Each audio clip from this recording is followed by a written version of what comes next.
안녕하세요. 오늘은 사도행전 8장 속으로 함께 들어가 보겠습니다. 스테반의 순교 직후에 예루살렘 교회에 아주 거센 박해가 몰아치면서 이야기가 시작되는데요. 네, 그렇죠. 이 위기가 근데 어떻게 보면 또 예상치 못한 방향으로 흘러가죠. 복음 전파의 계기가 된다는 점이 흥미롭습니다. 맞아요. 그 과정을 저희가 오늘 좀 따라가 보려고 합니다. 네, 오늘 살펴볼 흐름은 크게 세 부분으로 나눠볼 수 있겠는데요. 첫째는 그 박해 때문에 신자들이 유대와 사마리아로 흩어지면서 복음을 전하게 되는 과정. 흩어짐이 시작이군요. 네. 그리고 둘째는 그 흩어진 사람들 중에 빌립이라는 인물이 있지 않습니까?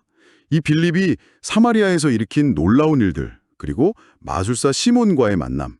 이게 또 아주 인상적이죠. 네, 시몬 이야기 저도 기억납니다. 그리고 셋째는 빌립이 이번에는 광야로 가서 에티오피아의 고위 관리, 내시를 만나서 복음을 전하는 상당히 극적인 장면입니다. 알겠습니다. 그럼 저희 목표는 이 기록들을 통해서 그 초기 기독교 메시지가 어떻게 지리적인 또 문화적인 장벽을 넘어서 퍼져나갔는지를 보는 거겠네요. 맞습니다. 그리고 그 과정에서 어떤 인물들이 중요한 역할을 했는지, 또 각 사건이 갖는 의미는 뭔지 좀 깊이 있게 들여다보는 거죠. 단순히 요약만 하는 게 아니고요. 네, 좋습니다. 그럼 본격적으로 예루살렘에서 시작된 그 박해 이야기부터 한번 펼쳐볼까요? 사도행전 8장 1절을 보면 스테반의 죽음 바로 직후에 예루살렘 교회에 큰 박해가 시작됐다고 명확히 기록되어 있어요. 네, 1절에요. 네. 그리고 3절에는 사울이라는 인물이 등장하는데 이 박해에 아주 적극적으로 나섰다고 나오죠. 표현이 상당히 강렬합니다. 교회를 잔멸할세 각 집에 들어가 남녀를 끌어다가 옥에 넘기니라. 와, 잔멸이라는 단어까지 썼군요. 정말 그 강도가 느껴지네요. 네. 그 결과가 이제 1절 하반부에 나오는데 사도들을 제외하고는 신자들이 유대와 사마리아 여러 지역으로 흩어지게 되었다는 겁니다. 네, 그쵸. 근데 이게 참 강제적인 흩어짐인데 그 결과는 오히려 복음이 퍼져나가는 계기가 되었다는 거잖아요. 이게 좀 역설적인 것 같아요. 바로 그 지점입니다. 4절에 보면 그 흩어진 사람들이 두루 다니며 복음의 말씀을 전했다고 나오거든요. 그러니까 억압이 오히려 확산의 동력이 된 셈이죠. 이게 그들이 전하던 메시지 자체에 힘이 있어서 그랬을까요? 아니면 또 다른 이유가 있었을까요? 물론 메시지 자체의 힘도 중요했겠지만 저는 그 공동체의 회복력도 봐야 한다고 생각해요.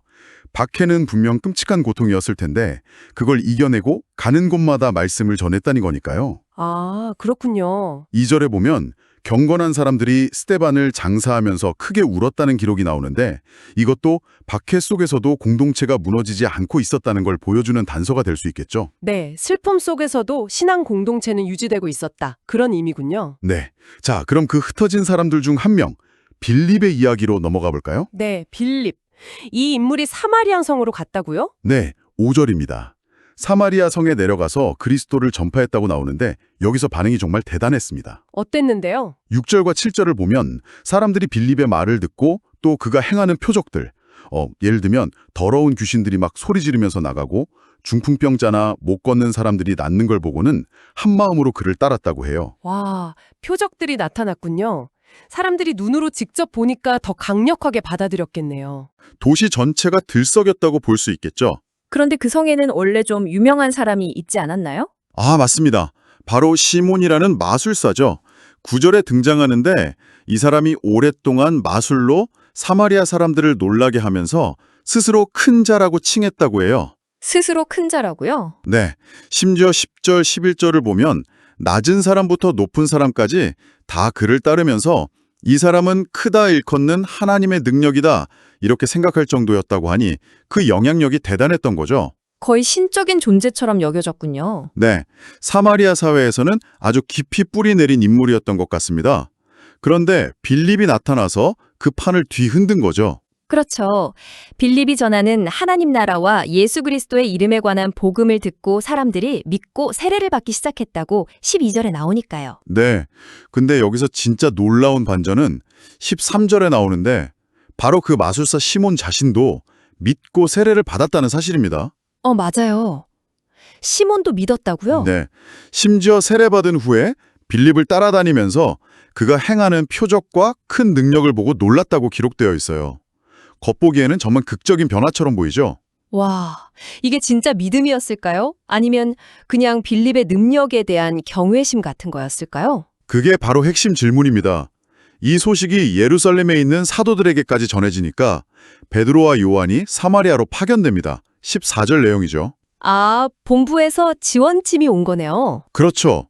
그런데 와서 보니까 사람들이 예수의 이름으로 세례는 받았는데 아직 성령을 받지는 못한 상태였어요. 15절, 16절 내용입니다.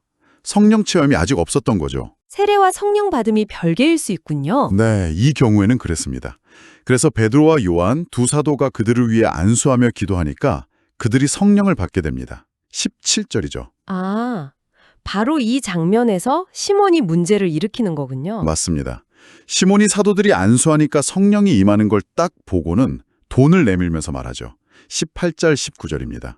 이 권능을 내게도 주십시오. 그래서 내가 안수하는 사람도 성령을 받게 해주세요. 이렇게요. 와, 돈으로 사려고 했다고요? 성령의 능력을? 네. 마치 자기가 부리던 마술 기술처럼 돈으로 살 수 있는 어떤 힘이나 능력으로 본 거죠.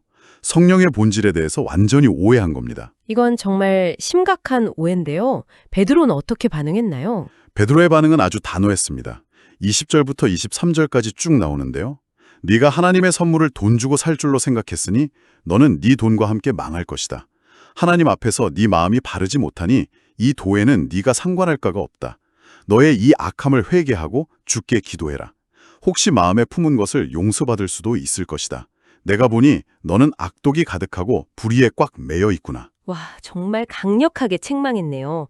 악독이 가득하다, 불의에 매여 있다고까지. 네. 시몬의 마음 중심, 그 동기가 완전히 잘못되었다는 것을 정확히 꿰뚫어 본 거죠.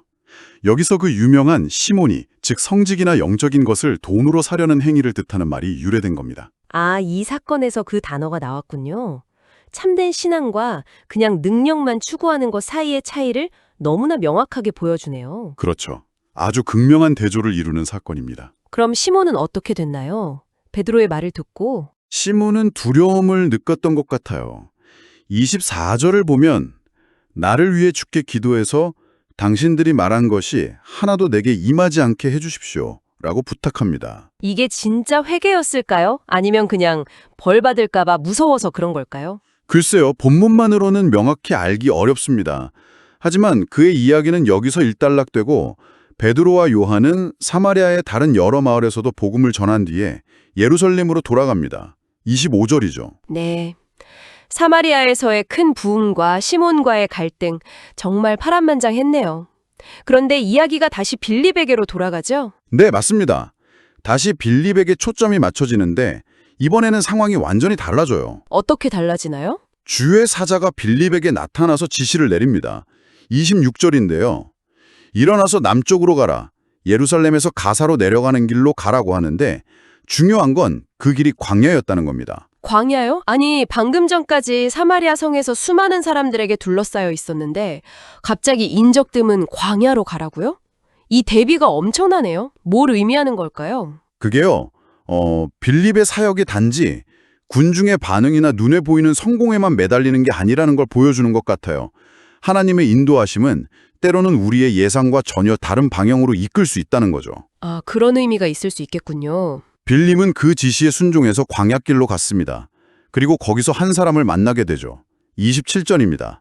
바로 에티오피아 여왕 간다게의 모든 국고를 맡은 고위관리, 즉 권세 있는 내시였습니다. 에티오피아 내시요? 그것도 고위 관리? 당시 내시는 우리가 아는 그 의미 외에 높은 관직을 뜻하기도 했다면서요. 네, 맞습니다. 궁정이 아주 높은 관리였을 가능성이 크죠.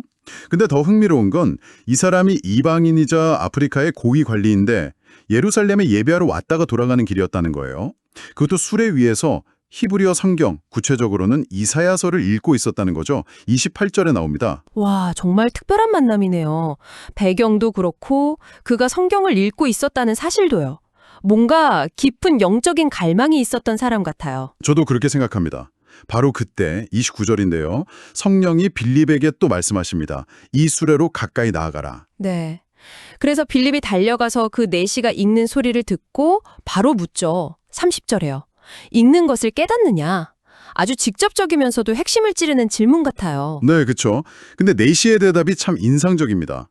31절인데 지도해주는 사람이 없으니 내가 어떻게 깨달을 수 있겠습니까? 하면서 빌립에게 수레에 올라와 같이 앉기를 청해요. 와, 정말 겸손하고 배우려는 마음이 열려있는 사람이었네요. 자신의 한계를 솔직하게 인정하고 도움을 청하다니. 맞습니다. 그리고 그가 읽고 있던 구절이 바로 이사야 53장 7절과 8절. 그 유명한 고난받는 종에 대한 예언이었어요. 도살장으로 끌려가는 양, 털 깎는 자 앞에서 잠잠한 어린 양에 대한 그 묘사 말입니다. 32절, 33절. 아, 그 구절이었군요. 정말 의미심장한데요. 그래서 내시가 빌립에게 질문을 던지죠. 이게 누구에 대한 이야기냐고요. 네, 34절에서 아주 중요한 질문을 합니다. 선지자가 이 말한 것이 누구를 가리키는 것이냐, 자기를 가리키는 것이냐, 아니면 다른 사람을 가리키는 것이냐. 당시에도 해석이 여러 갈래였을 텐데 아주 핵심적인 질문이죠. 그렇죠. 빌립은 어떻게 대답했나요? 35절을 보면 빌립이 바로 이 글에서 시작하여 예수를 가르쳐 복음을 전했다고 나와요. 내시가 궁금해하던 바로 그 구절에서부터 시작해서 예수 그리스도의 이야기를 풀어낸 거죠. 정말 시의적절한 설명이었을 겁니다. 네, 정말 타이밍이 기가 막히네요. 설명을 들은 내시의 반응은 어땠나요? 아주 즉각적이었습니다. 길을 가다가 물이 있는 곳에 이르니까 내시가 먼저 말을 꺼냅니다. 36절입니다.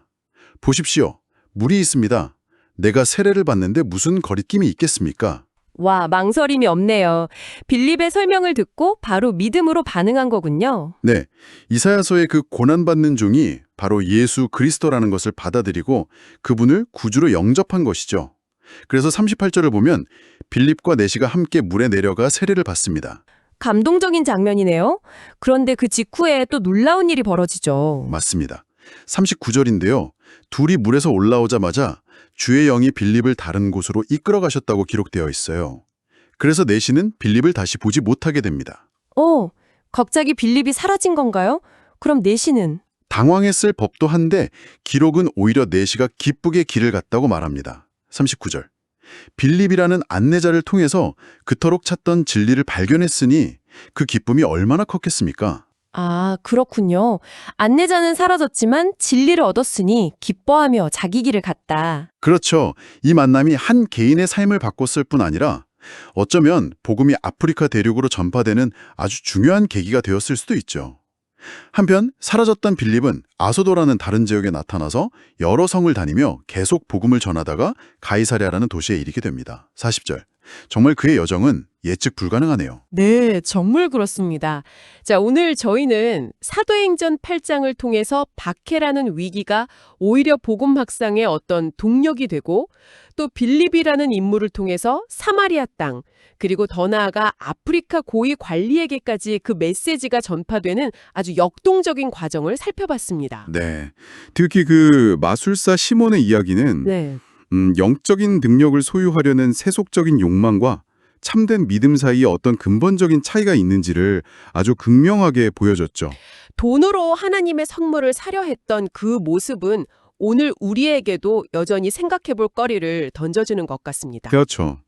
반면에 에티오피아 내시의 이야기는 진리를 향한 간절한 마음, 또 그것에 응답하시는 하나님의 예비하심, 그리고 딱 맞는 때에 이루어지는 만남과 가르침의 중요성을 참 아름답게 보여준 것 같아요. 맞습니다. 겸손하게 배우려는 자세가 얼마나 중요한지도 보여주고요. 이 이야기 글을 들으시면서 청취자 여러분께서는 어떤 부분이 가장 마음에 와닿으셨나요?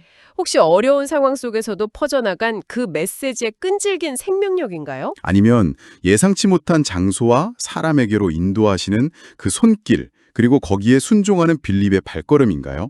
혹은 시몬의 모습을 보면서 자신의 어떤 숨겨진 동기를 돌아보게 되는 그런 계기가 되었을 수도 있겠고요. 네. 마지막으로 한 가지 더 생각해 볼 점이 있는 것 같은데요. 어떤 점이죠? 빌립이 사마리아에서는 정말 많은 사람들에게 영향을 미치는 어떻게 보면 아주 성공적인 사역을 하고 있었잖아요. 네, 그렇죠. 도시 전체가 들썩였으니까요. 그런데 갑자기 아무도 없을 것 같은 광야로 보내줘서 단 한 사람, 에티오피아 내시를 만난단 말이죠. 이 본문은 이 두 가지, 그러니까 도시 전체를 뒤흔든 사역과 한 개인과의 만남, 이 둘을 마치 동등하게 중요한 사건처럼 기록하고 있는 것 같아요. 아, 그러네요. 군중을 향한 사역과 한 개인을 향한 사역. 그 규모는 다르지만 가치는 다르지 않다. 뭐 이런 메시지일까요? 네, 그렇게 볼 수도 있을 것 같아요. 혹시 우리는 무의식적으로 더 중요하고 영향력 있는 일과 그렇지 않은 일을 나누고 있지는 않은지 한번 돌아볼 필요가 있지 않을까요? 중요한 지적이네요. 화려하고 눈에 보이는 성과만이 가치 있는 게 아니라 때로는 정말 아무도 주목하지 않는 곳에서 이루어지는 한 사람과의 진실한 만남과 대화가 세상을 바꾸는 더 큰 파장을 일으킬 수도 있다는 가능성? 네, 이 이야기가 바로 그 점을 우리에게 다시 한번 생각하게 해주는 것 같습니다. 우리가 생각하는 중요함의 기준을 다시 한번 돌아보게 만드는 거죠. 수많은 사람 앞에서의 사역과 단 한 사람을 위한 사역, 그 무게가 다르지 않다는 메시지. 참 깊이 생각해 볼 만한 지점입니다. 네, 오늘 저희와 함께한 이 깊이 있는 탐구가 청취자 여러분의 생각에 어떤 새로운 질문과 또 영감을 주었기를 바랍니다. 다음 시간에 또 다른 흥미로운 자료로 찾아뵙겠습니다.